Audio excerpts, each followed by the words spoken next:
기도하고 오늘 모임 시작하도록 하겠습니다. 같이 기도하시겠습니다.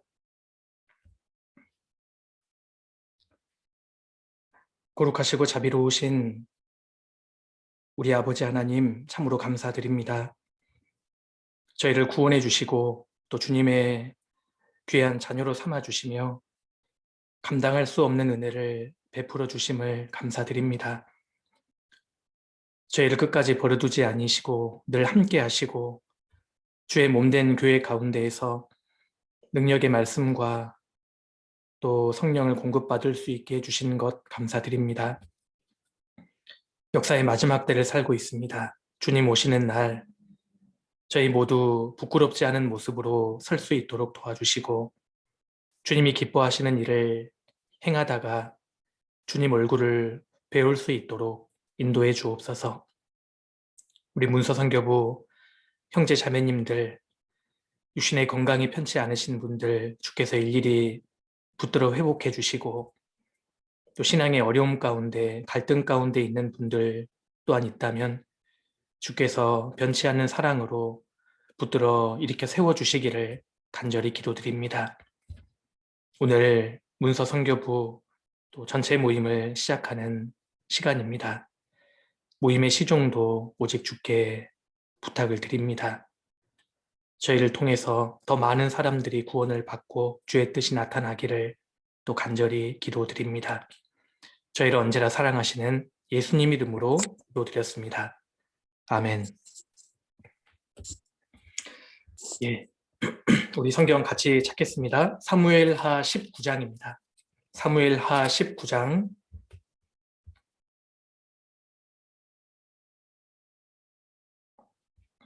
사무엘하 19장 24절입니다. 24절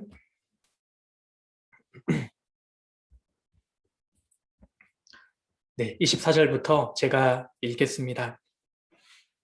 사울의 손자 무비보셋이 내려와서 왕을 맞으니 저는 왕이 떠난 날부터 평안히 돌아오는 날까지 그 발을 맵시내지 아니하며 그 수염을 깎지 아니하며 옷을 빨지 아니하였더라.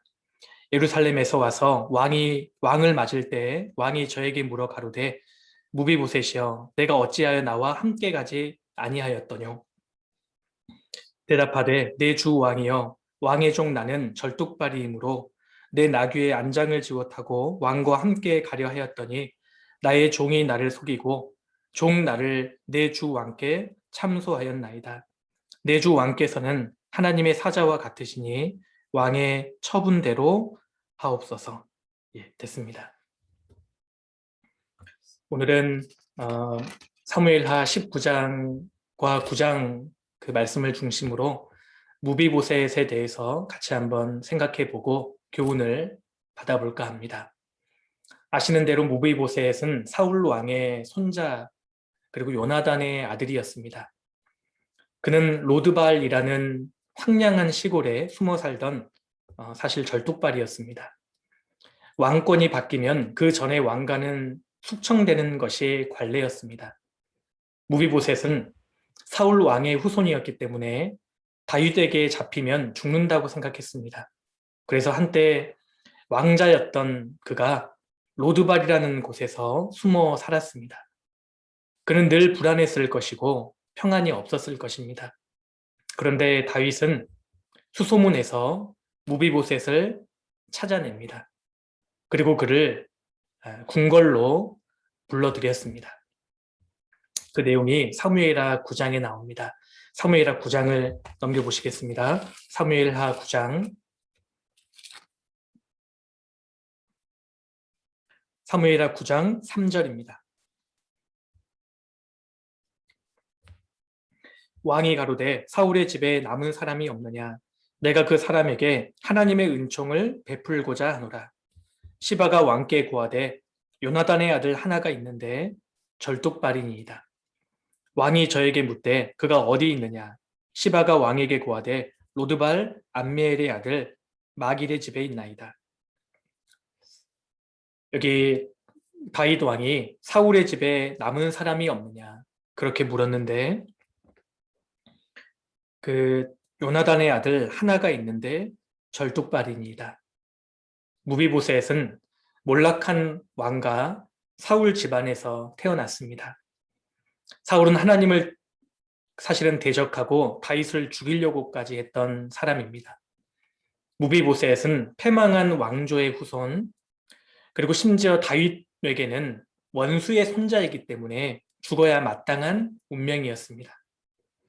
마찬가지로 우리는 아담의 후손으로 태어나서 죄 가운데 살다가 사실 하나님의 저주를 받아야만 했던 사람들이었습니다. 우리는 허물과 죄로 죽은 자로서 마귀의 권세를 따라 살았지 않습니까? 그리고 심지어 무비보셋은 두 발이 다 절름발이었습니다. 13절에 무비보셋이 항상 왕의 상에서 먹음으로 예루살렘에 거하니라. 그는 두 발이 다 절뚝이더라. 한 발뿐만 아니라 두 발 모두 절름발이었습니다. 사실 우리도 구원받기 전에는 죄로 말미암아 영적인 절뚝발이라고 할 수 있습니다. 우리는 온전히 걸을 수도 없었고 하나님의 말씀을 전혀 행할 수도 없었습니다. 그리고 스스로 하나님 앞에 결코 나아갈 수도 없는 그런 존재였습니다. 사실 우리는 철저히 무능했습니다. 그리고 이 무비보셋은 로두발에서 살고 있었죠. 4절입니다. 왕이 저에게 묻되 그가 어디 있느냐?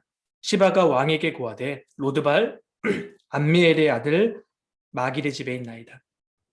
로드발이라는 지역에서 무비보셋은 살고 있었습니다. 이 로드발이라는 그 의미는 목초지가 없다, 초장이 없다라는 의미를 갖고 있습니다. 그래서 아주 척박한 황무지를 뜻합니다. 이 무비보셋은 베냐민 지파에게 준 기업에서 살지 못하고 요단 동편으로 가서 로두발에서 살고 있었습니다. 아마 다윗을 두려워해서 은둔 생활을 하고 있었던 것 같습니다.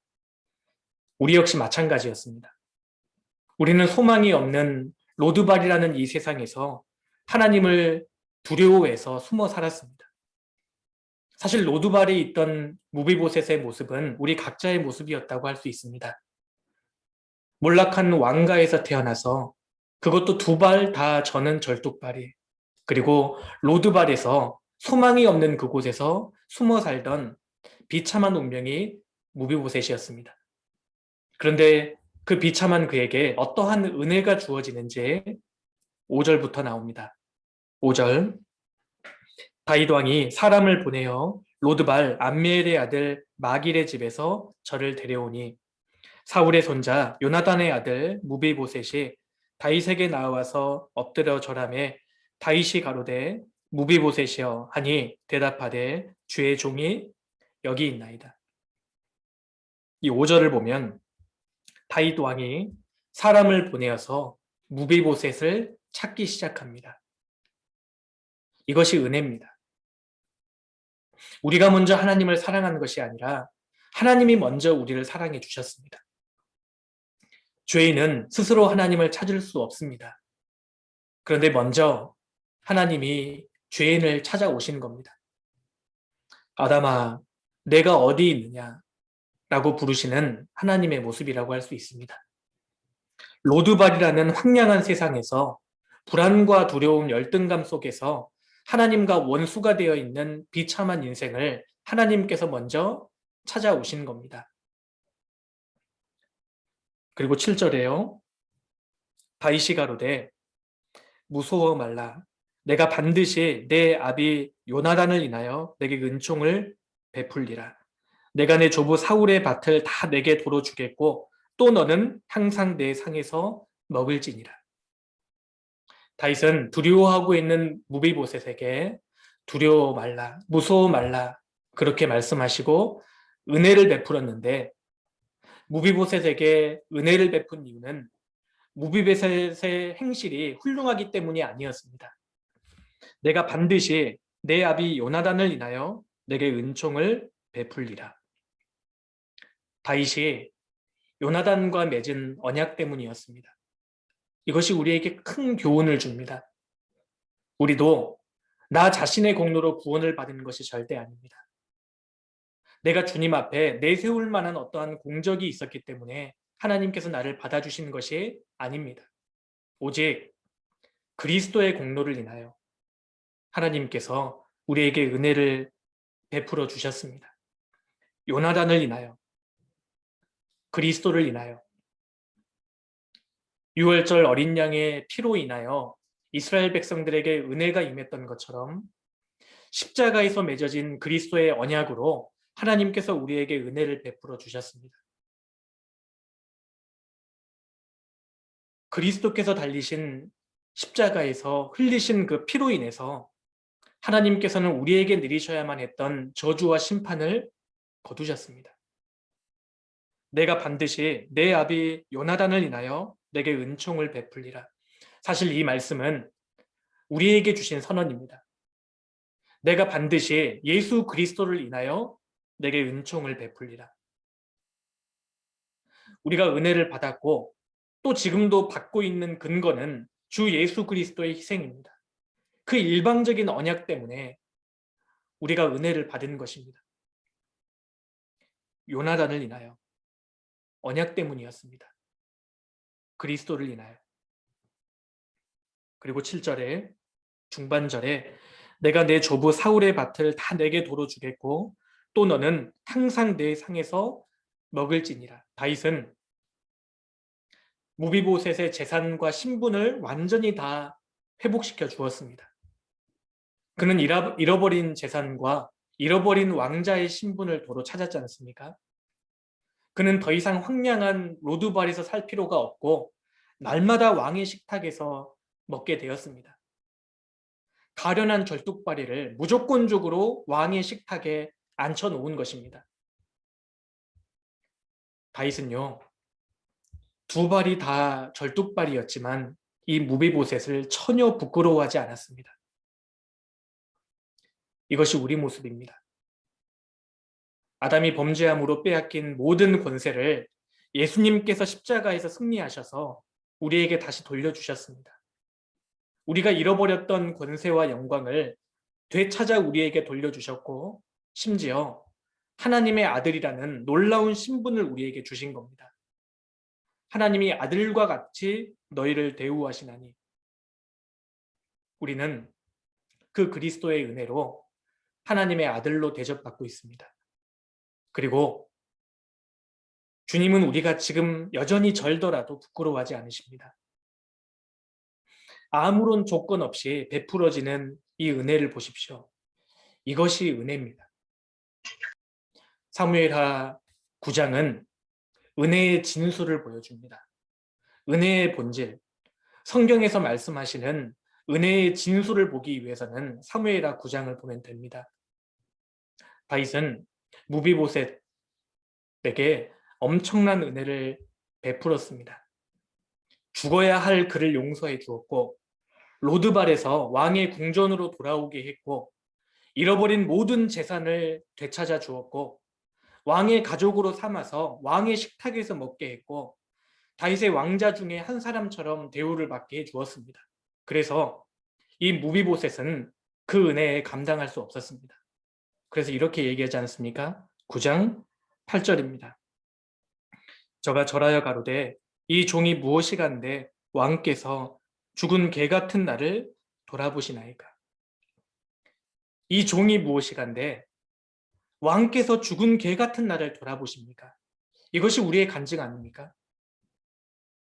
하나님께서 나를 마땅히 죽어야 할 나를 용서해 주셨고 세상이라는 로드발에서 하나님의 나라로 돌아오게 해주셨고 내가 잃어버렸던 모든 영광을 되찾아 주셨고 심지어 하나님의 가족으로 삼아서 주님의 몸된 교회에 앉아서 말씀과 성령을 먹게 하시고 하나님의 아들 중 한 사람으로 대우해 주십니다.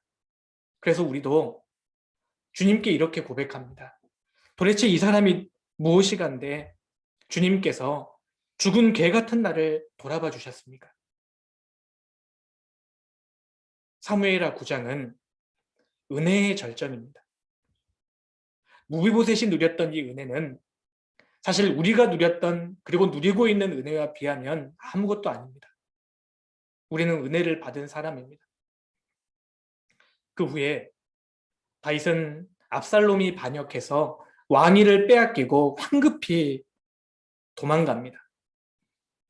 백성들의 마음이 다윗에게서 다 떠나버렸기 때문에 다윗은 도망갈 수밖에 없었습니다. 아마 이때가 다윗 인생 가운데 가장 고통스럽고 외로웠을 때였을 겁니다. 이 무비보셋은 두 발 다 절뚝거렸지만 궁궐에 남아있지 않고 도망가는 다윗과 함께하기 위해서 나귀에다 안장을 지우고 동행하려고 했는데 이 무비보셋의 종 시바가 다윗에게 거짓말했습니다. 너의 주 무비보셋이 어디에 있느냐? 이 시바가 무비보셋은 따라오려고 하지 않았습니다. 거짓말했습니다. 무비보셋의 재산을 차지하려고 했던 시바의 계략이었습니다. 성경에 보면 의도하지 않았는데 이름이 조금 안 좋은 사람들 이름은 좀 안 좋아요. 이름이 시바가 뭡니까? 그 발음 강하게 하시면 안 됩니다. 그리고 또 압살롬이 뭐예요? 그죠? 아무튼 이름을 닮아가요. 아무튼 이 무비보셋의 종 시바가 계략을 이간질을 했습니다. 아마 다윗은 참 가슴이 아팠을 것입니다. 이 압살롬의 반란이 어느덧 진압되었고 압살롬은 죽었습니다. 시간이 지나서 다윗이 다시 예루살렘으로 돌아왔을 때 이 무비보셋이 다윗을 맞이했습니다. 그런데 놀라운 것은 무비보셋의 행색입니다. 사무엘하 19장 다시 돌아가겠습니다. 사무엘하 19장 24절입니다. 24절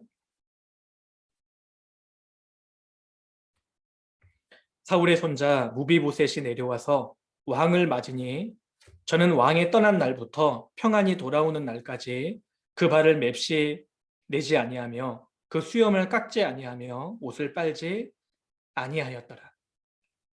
왕이 쫓겨나던 날부터 그 발에 맵시 내지 않고 수염을 깎지도 않고 옷을 빨지도 않았다는 것입니다. 무비보셋은 왕의 고난과 슬픔을 자기가 있는 궁궐에서 함께 나눴습니다. 지금 왕께서는 광야 생활을 하는데 내가 어찌 궁궐에서 편하게 누릴 수 있는가? 자기가 있는 그곳에서 왕이 당한 고난에 동참한 것입니다. 그는 철저하게 자기를 절제하면서 그 왕의 아픔과 왕의 고독과 왕의 고난을 함께 했습니다. 이것이 어떻게 가능했을까요? 사실 그 이유는 간단합니다. 무비보셋은 은혜를 아는 사람이었습니다. 은혜를 아는 사람만이 이 왕의 고난에 동참할 수 있습니다. 25절에 예루살렘에서 와서 왕을 맞을 때에 왕이 저에게 물어 가로되 무비보셋이여 내가 어찌하여 나와 함께 가지 아니하였더냐 대답하되 내 주 왕이여 왕의 종 나는 절뚝발이이므로 내 나귀에 안장을 지어 타고 왕과 함께 가려 하였더니 나의 종이 나를 속이고 종 나를 내 주 왕께 참소하였나이다. 내 주 왕께서는 하나님의 사자와 같으시니 왕의 처분대로 하옵소서. 다윗이 물었습니다. 너가 어찌하여 나와 함께 가지 아니하였느냐? 무비보셋은 억울했을 겁니다. 그런데요, 길게 변명하지 않습니다. 자기의 억울함이 중요하지 않았던 것입니다. 단지 있는 그대로 사실대로 말하고 왕의 처분대로 하옵소서. 왕이 저를 오해하셔도 왕이 저를 죽이셔도 저는 하나도 억울하지 않습니다. 왜냐하면 지금까지 왕께 받은 은혜만 해도 제가 감당하기 버겁습니다. 28절입니다. 내 아비의 온 집이 내 주 왕 앞에서는 다만 죽을 사람이 되지 아니하였나이까. 그러나 종을 왕의 상에서 음식 먹는 자 가운데 두셨사오니 내게 오히려 무슨 오름이 있어서 다시 왕께 부르짖을 수 있사오리이까. 내가 주님 앞에서는 죽을 사람 아니었습니까? 왕께서는 이제 처분대로 하십시오. 왕께서 저를 죽여도 저는 할 말 없습니다. 저는 원래 죽을 사람이었습니다. 저는 죽은 개와 같았습니다. 그런데 왕께서는 나를 죽이시지 않으셨고 왕자로 삼아 주셨고 왕의 식탁에서 음식을 먹게 해주셨습니다. 그러니 제가 지금 죽어도 할 말 없습니다. 무비보셋은 알았습니다. 나는 죽을 사람이었는데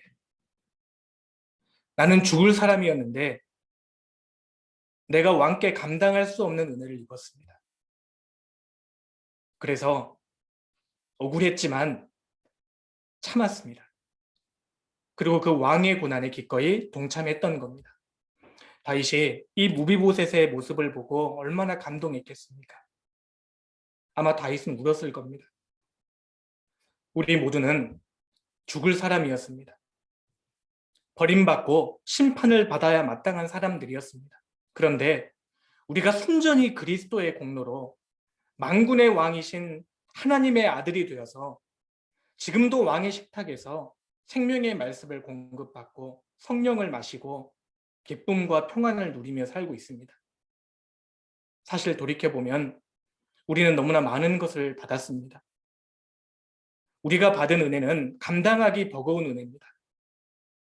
주님께서 이 순간 나의 모든 것을 가져가셔도 이미 받은 것이 너무 많습니다. 사실 그리스도인들은 이 사실을 알아요. 사실 내게는 아무것도 부족하지 않다. 내 주 왕 앞에서는 다만 죽을 사람이 되지 아니하였었나이까. 무비보셋은 은혜를 아는 사람이었기 때문에 비록 궁궐에 남았지만 평안한 삶을 누릴 수 없었습니다. 그래서 발에 맵시 내지 않고 수염도 깎지 않고 옷을 빨지 않았습니다. 내가 왕의 고난에 이렇게라도 참여하겠다. 우리는 어떻습니까? 주님이 버림받으신 이 세상에서 궁궐 생활하지 말아야 합니다. 이 세상에 나의 왕 되신 주님을 버렸고 주님을 못 박았습니다. 그런데 우리가 이 세상을 사모한다면 그것은 은혜를 잃어버린 배은망덕한 모습이라고 생각합니다. 주님이 다시 오시기만을 고대하는 우리는, 주님의 재림을 고대하는 우리는 마음으로 생활로 주님의 고난에 동참해야 합니다. 주님이 가신 그 고난의 길을 이제 나도 가야 합니다. 사실 그것이 더 큰 은혜입니다. 우리가 이미 받은 은혜보다 더 큰 최고의 은혜가 있습니다. 그것은 주님의 고난에 동참하는 것입니다. 골로새서 1장을 찾겠습니다. 골로새서 1장입니다.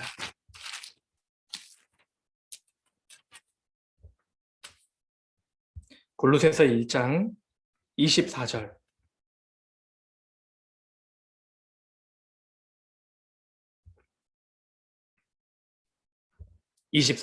한 구절을 같이 읽겠습니다. 내가 이제 너희를 위하여 받는 괴로움을 기뻐하고 그리스도의 남은 고난을 그의 몸된 교회를 위하여 내 육체에 채우노라.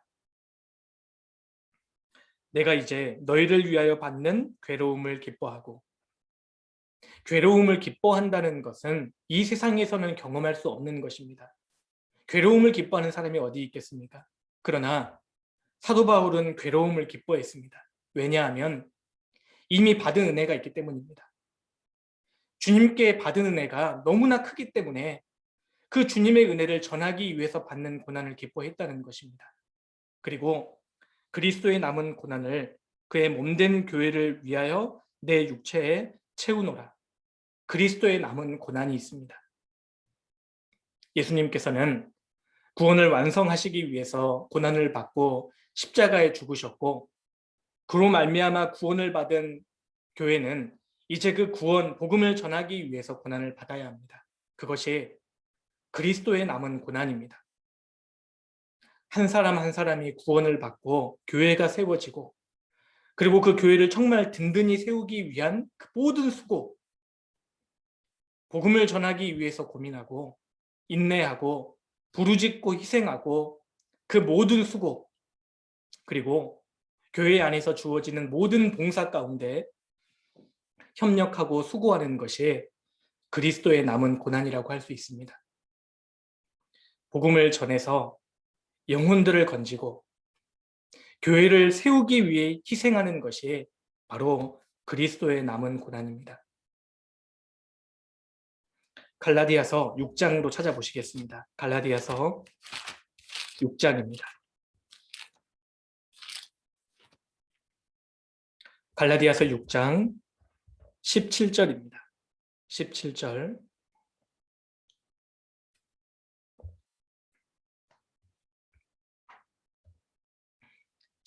한 구절을 우리 같이 또 읽겠습니다. 이후로는 누구든지 나를 괴롭게 말라.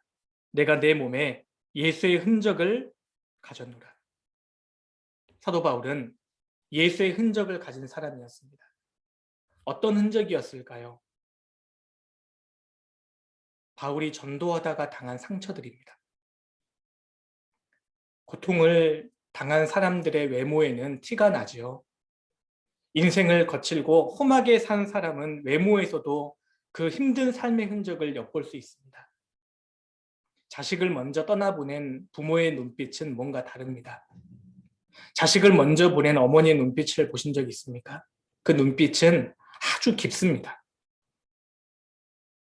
이 바울의 몸에는 복음을 위해서 받은 고난의 흔적으로 가득했습니다. 아마 바울이 우통을 딱 벗으면 용문신이 있는 게 아니라 아마 상처투성이었을 겁니다.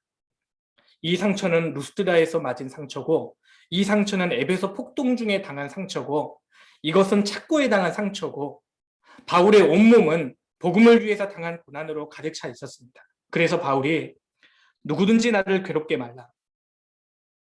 갈라디아 교회를 공격했던 율법주의 거짓 교사들은 이성적인 말만 가지고 있었지만 고난받았던 흔적은 갖지 못했습니다. 반면 바울은 복음을 전하면서 자기의 생명과 안전을 전혀 고려하지 않았습니다. 평안함을 추구하는 사람에게는 그런 흔적을 전혀 찾을 수 없습니다. 사도 바울의 흔적은 율법주의 거짓 교사들을 아주 부끄럽게 만들었을 겁니다. 누군지 나를 괴롭게 말라. 내가 내 몸에 예수의 흔적을 가졌노라. 우리의 마음과 우리의 외모 속에서도 복음을 위해 당한 고난의 흔적이 있다면 얼마나 좋을까요? 그리스도인이라면 그리스도인다운 외모를 가져야 합니다. 사도 바울은 유대의 거짓 교사들을 부끄럽게 할 만한 외모를 가졌습니다. 그래서 너희들이 나를 이렇게 비난하지만 내가 복음 때문에 얼마나 고생하고 희생했는지 너희도 알고 있지 않느냐. 그러니 제발 나를 좀 괴롭게 하지 마라. 이렇게 호소했습니다. 내가 내 몸에 예수의 흔적을 가졌노라. 다윗은 고난받고 있었습니다. 무비보셋은 고난받는 다윗의 흔적을 자기 몸에 갖기를 원했던 겁니다. 그래서 그 발을 맵시내지 않았고 수염을 깎지 않았고 옷을 빨지 않았던 겁니다. 사무엘하 19장 다시 돌아가겠습니다. 사무엘하 19장 24절입니다. 24절. 사울의 손자 무비보셋이 내려와서 왕을 맞으니 저는 왕의 떠난 날부터 평안히 돌아오는 날까지 그 발을 맵시내지 아니하며 그 수염을 깎지 아니하며 옷을 빨지 아니하였더라. 왕이 떠난 날부터 평안히 돌아오는 날까지. 주님이 이 세상을 떠나신 지 벌써 2000년이 지났습니다. 왕이 떠난 날부터 평안히 돌아오는 날까지 머지않아 우리의 구세주이신 예수님께서 왕으로 돌아오실 겁니다. 가시면류관을 쓰심으로 우리에게 은혜를 베풀어 주신 주님께서 이제 영광의 면류관을 쓰고 돌아오실 때가 얼마 남지 않았습니다.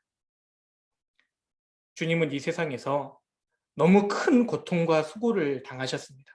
그리고 지금도 이 세상에서 가장 멸시를 받고 계신 분이 있다면 우리 주님이십니다. 가장 영광스러운 만왕의 왕이 세상에서 멸시를 받고 계십니다. 구원받지 않은 내 가족에게, 내 주변 사람들에 의해서 주님의 이름이 가장 더럽힘을 받고 있습니다. 그런데 이 세상을 사는 우리가 어떻게 칭찬과 영광을 받을 수 있겠습니까? 그 고난에 참회함을 알려하여 그의 죽으심을 본받아, 그의 죽으심을 본받아 그리스도의 고난에 우리가 참회하고 그 죽으심을 본받아 우리도 같이 죽어야 합니다. 그리고 우리도 그리스도의 흔적을 가져야 한다고 생각합니다. 그런 모습으로 주님 앞에 설 때에 주님은 우리의 모습을 보시고 잘하였도다, 착하고 충성된 종아라고 감동하실 거라고 생각합니다. 이제 우리 차례입니다. 무비보셋이 그러했던 것처럼 우리도 무비보셋이 되어야 합니다. 그래서 이 사무엘하 9장 그리고 19장은 마지막 때를 살고 있는 주님의 다시 오시는 날을 고대하는 성도들에게 너무나 필요한 자세를 교훈해 준다고 생각합니다. 예. 말씀 여기까지 드리겠습니다.